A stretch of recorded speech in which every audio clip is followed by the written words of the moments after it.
everyone, my name's Amanda and I'm the Fun Size Reader, and it is already halfway through 2022.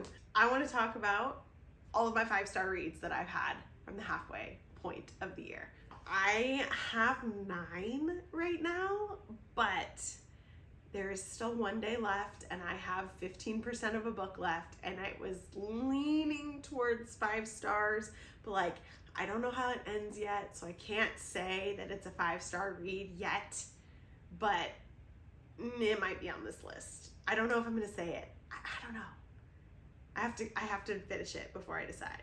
But I also asked on both my community tab here on YouTube and on my Instagram for any of you to tell me what your top read of the year has been so far, so that I can give you guys a list and have a list for myself of a bunch of books for us to also check out. I have pretty much been in a fantasy, romance, and contemporary romance binge all year.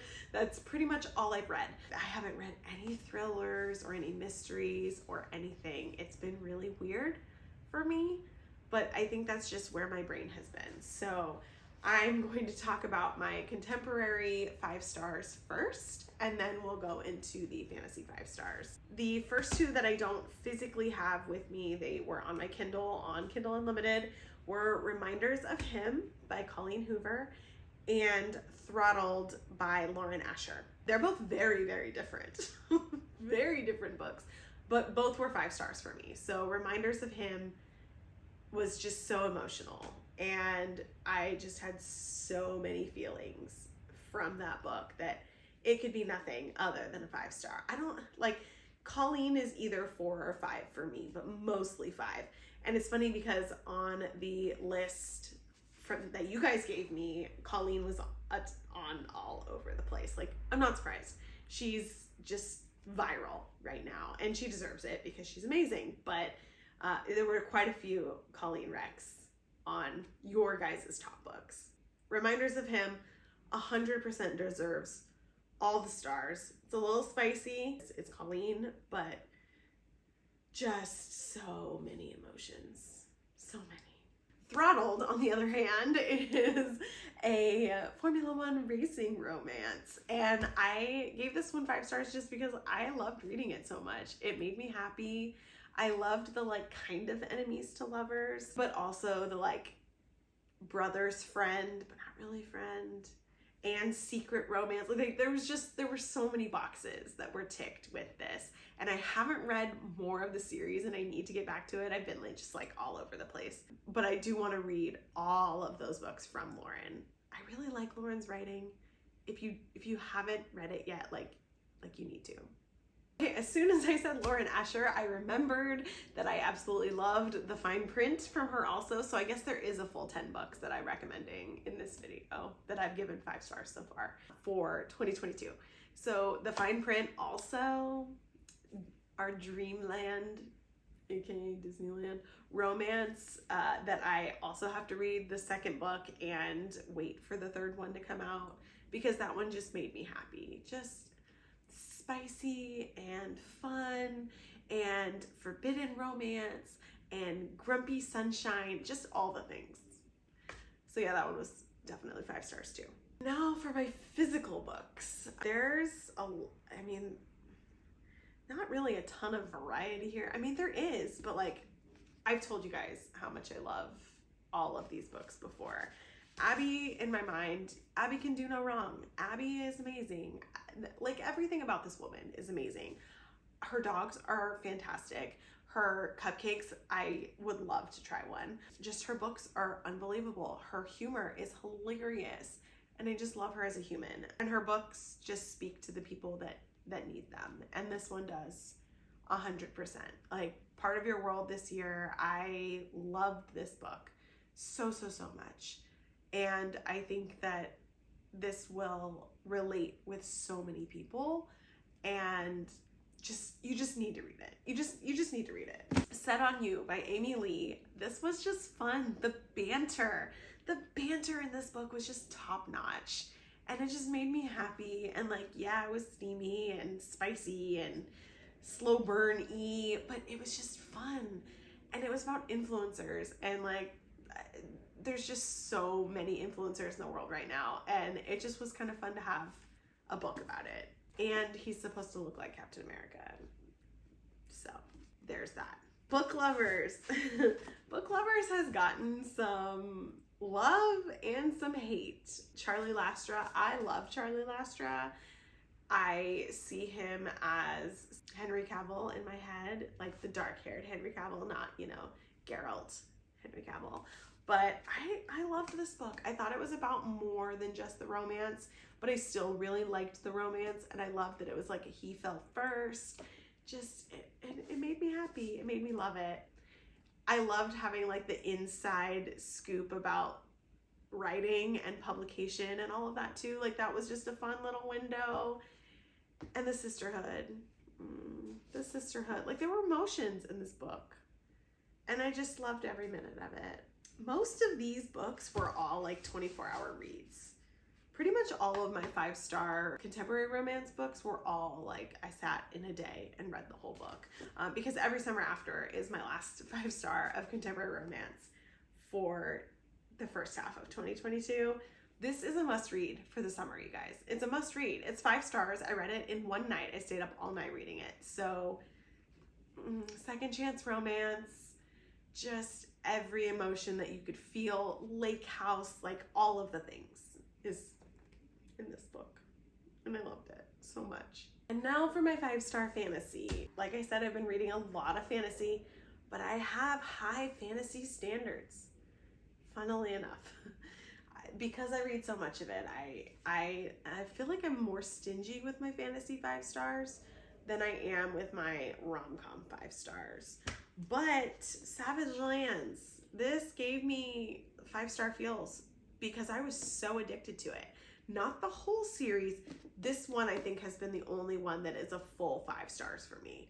It is a slow burn, but it just pulled me in, and I was so addicted to reading it, and it made me want to just read the next ones back to back to back.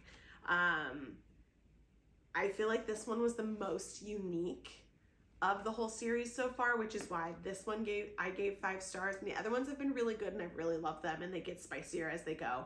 But like, this one was just so great. So great. I loved it so much. I chose to only pick one of the Zodiac books, but I have given many of these 5 stars, and so I'm just gonna count it as like the Zodiac series that I've read so far. I know I didn't give the first one a full 5 stars. I gave it 4, but I think pretty much everyone after that has been 5 stars. I deserve them. All the stars, all the stars. I love these books so much. And I'm just putting off reading book 7 because I don't think my heart can handle it right now. I think I'm gonna have to read it closer to December for when we actually get book 8, so that I don't have to wait that long to sit with my emotions, because these books give me so many emotions. And I think like that's the biggest thing with my star rating, is that I rate things emotionally, and it's about the reading experience. It's not necessarily about the writing or, you know, whatever. It's about how it makes me feel, and it's about how I am while I'm reading the book. And Zodiac Academy, like these lovely ladies, they have a hold on me, and I will be reading so many more of their books because they've got so many that are out there. But Zodiac holds a special, special place in my heart. And I'm so sad that it's almost over. How can I get through the first half of 2022 without talking about the Queen? The Queen, she's here. 5 stars, 100%. This book got 5 stars. There was just so much that happened. And I've waited for this book for 2 years, and now I'm gonna have to wait for the next one for 2 years. And I know there's so many of you that have the same feelings about this series that I do. I honestly think Crescent City is her best. And this book solidified just how amazing she is.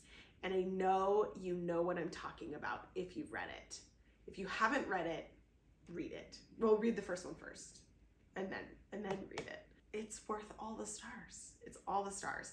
And it hurts me so bad seeing so many people on social media not liking Crescent City. Like, it tears my heart out because I love these books so much. But yeah, Sarah. I actually didn't read this copy because I got a signed copy. So she has not been read. She sits on the shelf right there and she doesn't move. I read the ebook.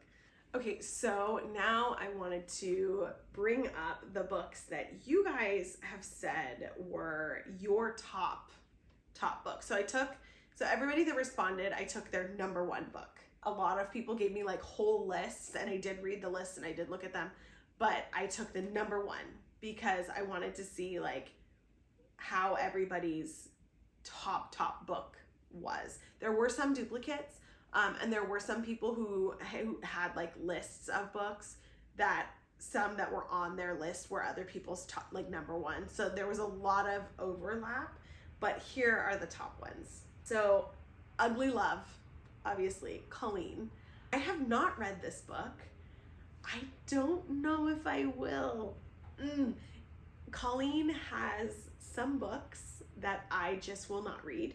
They are not for me. I cannot read them, and I know that. And so as a reader, like, I'm not gonna read a book and then have it affect my review because I know it's not for me.